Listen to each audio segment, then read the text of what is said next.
Hey everybody, welcome back to the channel. Kyle here with Family Firearm Reviews, and today we're going to go over some malfunction drills. So today I'm going to work with my two 9s here, one with an optic and one without.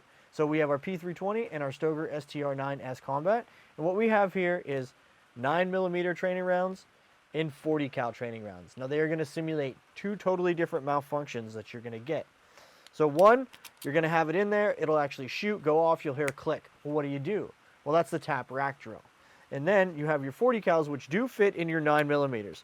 And that's going to give you kind of like a failure to feed, where you've got to lock back the slide, possibly drop the mag, clear the malfunction in a certain way. And what I'm going to do is I'm going to put those intermittently with some of my live rounds today to help me kind of get comfortable with dealing with that in a stressful situation.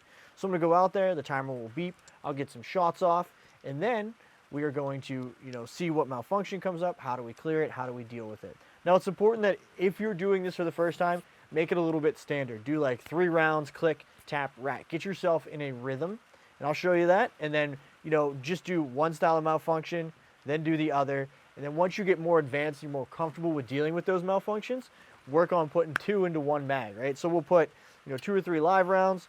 We'll put, maybe just like one of these, plastic rounds in there. So it hits, that's a tap rack. A couple more live rounds.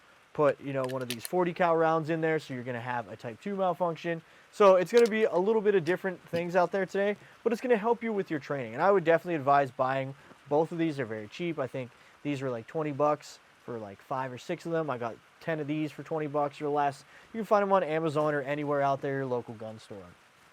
Same thing with these shotgun rounds. They're good for loading at the house, practicing your loads.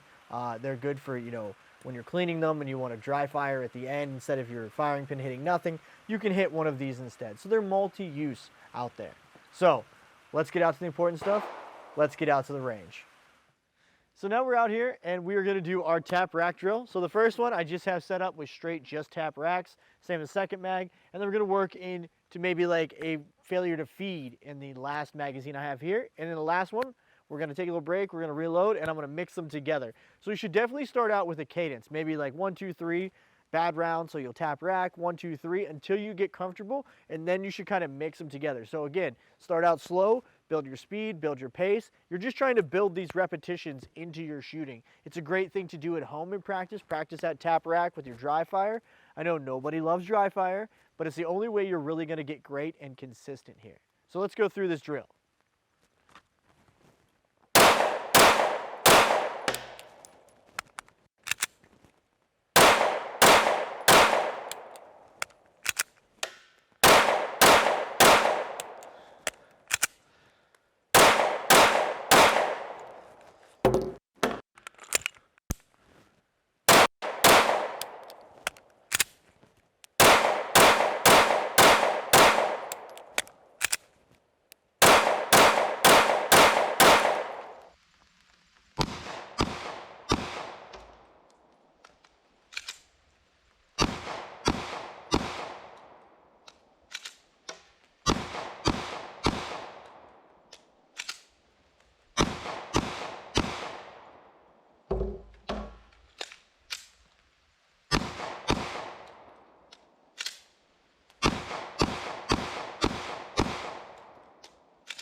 So that was all the tap racks. Now the bad thing is you are going to have to find all your little rounds there. Now we're going to go with maybe the type 2 malfunction where you're going to have a failure to feed. I have a couple of them spread out throughout this one, so we'll see how it goes. We'll go on this left-hand target here.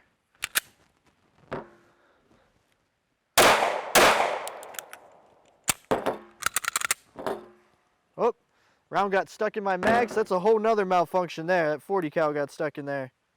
Doesn't really want to come out of there.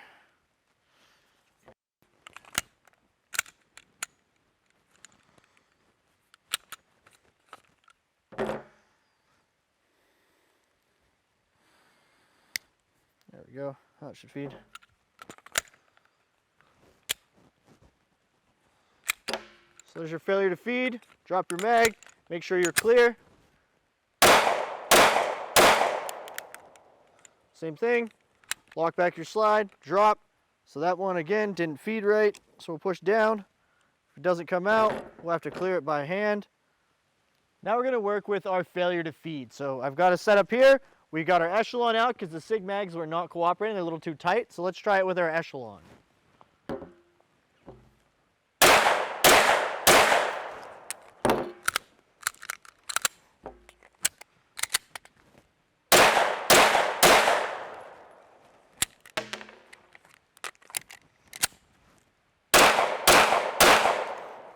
So that's what you'd have to do. You'd have to stop. You'd have to figure out what you've got to do. Sometimes the round just fell right out. Sometimes I had to rack the slide.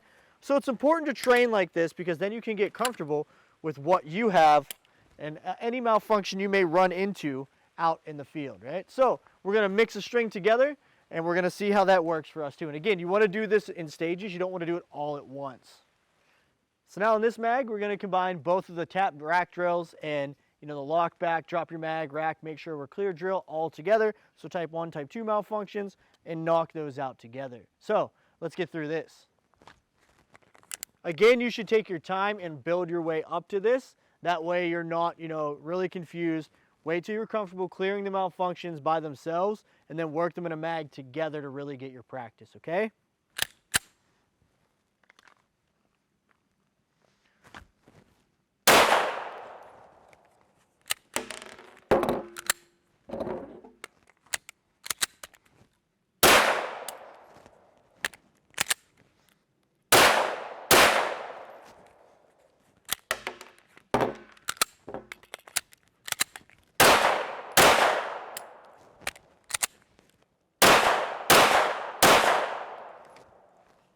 So altogether, that probably looks a little chaotic because you have to figure out what you have, what diagnosis you need to do, and what you need to do for that particular malfunction. So working those together are really good training techniques. As you can see, I am not a pro at it. I'm an enthusiast out here, not a professional or anything like that. But I wanted to pass some of the drills that help me out, especially when I do shoots. And you've seen us, we've run into primers that are pretty hard or they don't go off. This is a good way to get yourself comfortable in a stressful situation to take care of those threats or take care of those issues with your firearm out in the field. So, thanks for checking this out. I hope it was helpful, and good luck with your training. Thanks for watching our video. Make sure to hit that notification bell so you don't miss out on any of our future videos. If you like the video, make sure to like and subscribe to our channel. Comment below. We want to hear from you. Get more content from Family Firearm Reviews by joining our Patreon